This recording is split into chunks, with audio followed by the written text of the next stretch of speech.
اللہم صلی علی محمد و آل محمد۔ بسم اللہ الرحمن الرحیم۔ ایک حدیث میں رسول کریم صلی اللہ علیہ وسلم کا ارشاد ہے کہ جس شخص کو عام مسلمانوں کی کوئی ذمہ داری سپرد کی گئی ہو، پھر اس نے کوئی عہدہ کسی شخص کو محض دوستی تعلق کی مد میں بغیر اہلیت معلوم کیے ہوئے دے دیا، اس پر اللہ تعالیٰ کی لعنت ہے، نہ اس کا فرض قبول ہے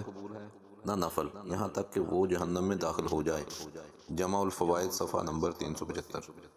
بعض روایات میں ہے کہ جس شخص نے کوئی عہدہ کسی شخص کے سپرد کیا، حالانکہ اس کے علم میں تھا کہ دوسرا آدمی اس عہدہ کے لیے اس سے زیادہ قابل اور اہل ہے، تو اس نے اللہ کی خیانت کی اور رسول اللہ صلی اللہ علیہ وسلم کی اور سب مسلمانوں کی۔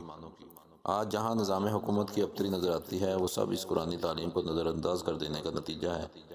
کہ تعلقات اور سفارشوں اور رشوتوں سے عہدے تقسیم کیے جاتے ہیں، جس کا نتیجہ یہ ہوتا ہے کہ نااہل اور ناقابل لوگ عہدوں پر قابض ہو جاتے ہیں، عہدوں پر قابض ہو کر خلق خدا کو پریشان کرتے ہیں اور سارا نظام حکومت برباد ہو جاتا ہے۔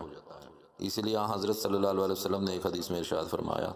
اذا وصد الامر الى غیر اہلہ فانتظر الساعۃ، یعنی جب دیکھو کہ کاموں کی ذمہ داری ایسے لوگوں کے سپرد کر دی گئی جو اس کام کے اہل اور قابل نہیں، تو اب اس فساد کا کوئی علاج نہیں، قیامت کا انتظار کرو۔ یہ روایت صحیح بخاری کتاب العلم میں ہے، معارف القرآن جلد نمبر 2 صفحہ 446۔